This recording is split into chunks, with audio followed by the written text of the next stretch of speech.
Now, with the U.S. Supreme Court finally taking away women's right to safe abortion, according to Democrats, just how much risk are pregnant women now exposed to in America? And what could be the likely political implications of this development on the midterm elections, which are just around the corner? Joining us now to have a quick conversation about this landmark judgment and issues emerging from it is Dr. Nosa Obanor, a California-based Nigerian physician and politician. We'll also take him up on political developments here at home. Welcome to the morning show. Good morning. Good morning to you. It's nice seeing you guys again. Good morning. All right. Well, from the perspective of a medical practitioner, what is your take on the decision of the Supreme Court to take away the right of childbearing women from accessing abortion? Many have said by this ruling, women are now being treated as second-class citizens, as you may have heard from protesters against the abortion ruling. They're saying they will now be forced to have unwanted pregnancies. How much physiological and psychological risk are women with unwanted pregnancy exposed to by this ruling? Well, this ruling has really brought things backward. It has moved the time and the progress that has been made, rolled them backward, making it difficult for women in this country to have a say to their reproductive life. And one thing you have to know that American women are not easy to be pushed around. So this whole entity is going to bring back a flashback. And not really a flashback, there will be demonstration every day till something gets done. And not only till something gets done, in the next election, I can bet you that a lot of Republicans will not be coming back to their offices. Yeah, but Dr. Obanor, is this about the politicians as it is about, the Supreme Court? Because what the Supreme Court basically has done is to say that let the states decide. How can is it possible to have more states, particularly the blue states, taking a different position from that of the Supreme Court, rather than make this a political issue? Because it looks to me like it has further demonstrated how divided America seems to be along political lines. This is a political issue. It started at the time Trump came into the office. And it has been something that has been debated, has been spoken about. And those of us I'm not a reproductive specialist. I am an internist as well as a gastroenterologist. So in this country, we come up as a team in taking care of a patient. So what you are saying in other states by the Supreme Court saying you handle your issue, and in some other states where abortion is illegal, which means when the mother is in danger, the fetus is in danger. So if you don't do something, you risk losing both life. So there's going to be a lot of activities from the clinicians regarding this issue. And also, you have to understand that by the time you take politics and religion, there's always a consequence. Look at Iran, where religion came in, it's like rolling back the old time. Look at Pakistan, look at Afghanistan, look at Nigeria, where today religion is mixed with politics. They are killing in the churches. So this abortion issue started with the Catholic Church. So it has been ongoing. So with the Catholic Church, as well as other religious group. So it's a religion mixed with politics, which every time you have this kind of incident, you are rolling back progress. So American women are they ascertain their rights. They know what they need. So their reproductive decision cannot be handed to just the Supreme Court to decide. So my feeling is that this is going to go to the Senate, and a lot of the senators know that election is coming. They're going to be paying the price for this.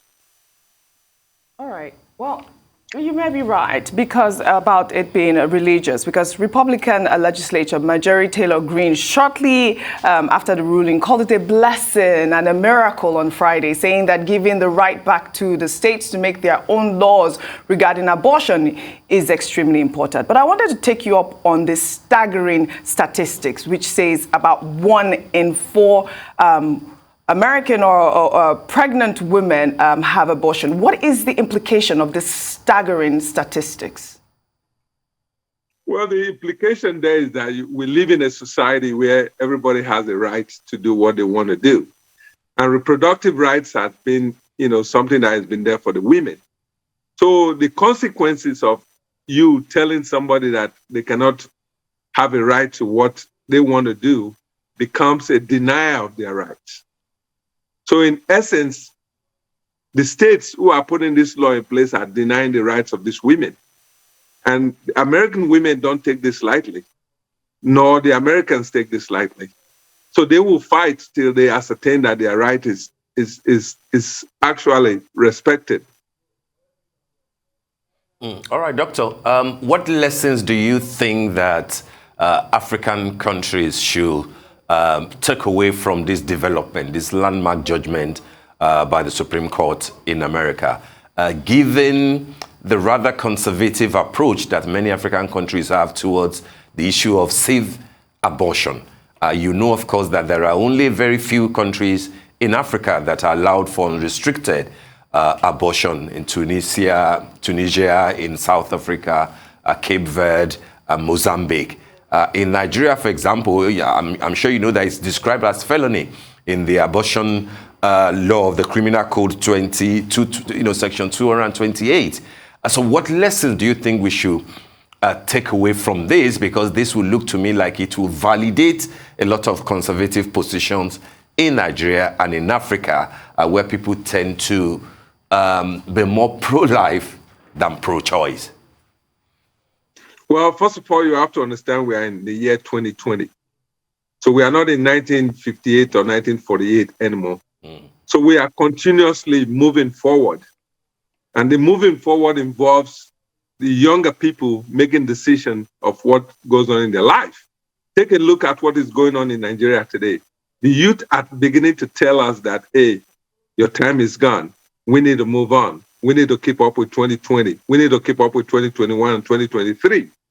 So African countries that are saying that abortion, this and this, what the United States is telling them actually is that, look, we are rolling back time. But the youth, like I said, and the women, like I said, are not going to let this go by. And not only that, this decision will affect democratic processes in most of these countries. Because now you are saying, you've been telling us that democracy, abortion, gay right, this right. Now you are rolling these things back, which means you are telling us that all these things you've been doing is not proper. It's not right. So it does have a significance. It does have a consequences on all these third world countries. All right, Doctor. Well, as you and I know, abortion has been around since pregnancy has been around, and it is obvious that it's not going to disappear with this ruling. Abortion became safer when women were given the constitutional right over their bodies. Now, how much medical danger does this ruling pose for women with unwanted pregnancies? It does impose a lot of danger. There's a colleague of mine who trained under one of the prominent physicians in Boston, who went to prison purposefully. He did the abortion. He knew he was going to be arrested. He was arrested and he went to prison because he knew the consequence for this lady proceeding forward with the pregnancy was going to mean her life. So what you are telling us now as clinicians is that if we have a mother and a pregnancy, can we choose? We cannot choose between the mother and the pregnancy. So we either not do it and let both go, or we have to do something. Those of us who I'm not really into reproductive medicine. For those who are in reproductive medicine, I'm going to be honest to you, they are going to do everything to save their patients if it involves getting an abortion. All right, Dr. Obanor, I know you're also a politician, so I'd like to gauge your thoughts about what is going on in Nigeria in terms of political development towards 2023. What are your thoughts? I know you've said a few things about the youth, seeking to take over, making their voices and their votes count. But then, what do you expect to see? Where do you lean politically? Are you batified? Are you articulated? Are you obedient? Where do you stand in Nigeria's quest for a better country, 2023? First of all, I want to tell you that I left Nigeria in 1977 in August, right after Murtala Mohammed was killed. At that time, Nigeria was in its heydays. Coming back to Nigeria 12 years after, I was so disappointed and just couldn't find my bearings. However, we continue to deteriorate. We continue to see development that are not well planned.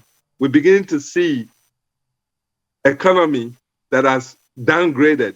I left Nigeria with 1,000 naira. And when I changed it at that time, it was $1,390. So today, $1 is 600 naira. So the young people don't even have a job. And I could remember those days when I got out of high school, I simply walked to UBTH, filled out the application and got a job as a clerical officer. Now you cannot get those things. And those days, those of us who were young, seeing young graduates, were so emulated, we were so happy to see young graduates, and we wanted to be like them. Hence, a lot of us travel abroad just to get that education and come back home, but only to be disappointed after the education has been achieved. So I would say my heart is off to the young people today. And I say God bless them.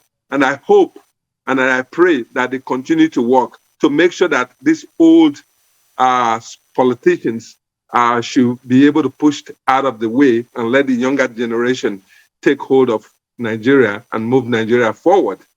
It is very, very shameful to hear that one family who is the father is a governor, the son wants to be the son is being pushed for a senator, the daughter is being pushed for House of Assembly.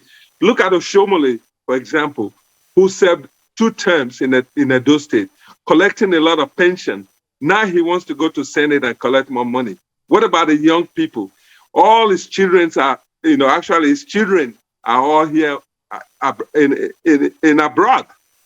So my thing to the young people is that please register, get your PVC. Let's get these old folks off the way. But Dr. Obanor, a lot of Nigerians may also want to remind you that in America, where you're based, that old people do run your shows, politically speaking, in the Senate, presidency, from Trump to Biden.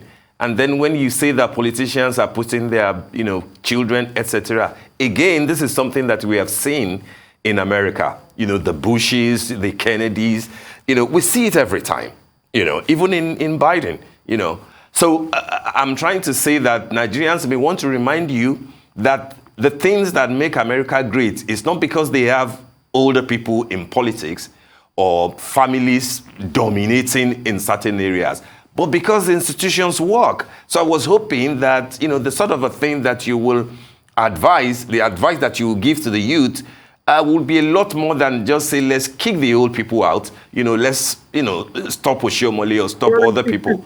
How can we make it better, like America? How can we make it better is by looking at the check and balances.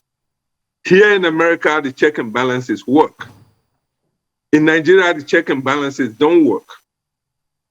So they don't work in the sense that we don't want them to work. If you go to the airport today, somebody's asking you just to look at your passport, how much they can collect from you. If you try to build a house in Lagos, somebody comes in there and trying to extort you of, X amount of money. So the system just don't work. So how do we get the system to work? So the young generation are also involved in making the system not to work. So my saying is that you may have older people in America running America, but these people make sure the system does work. Biden is old, that is true. But look at the people Biden has put in place to run the country.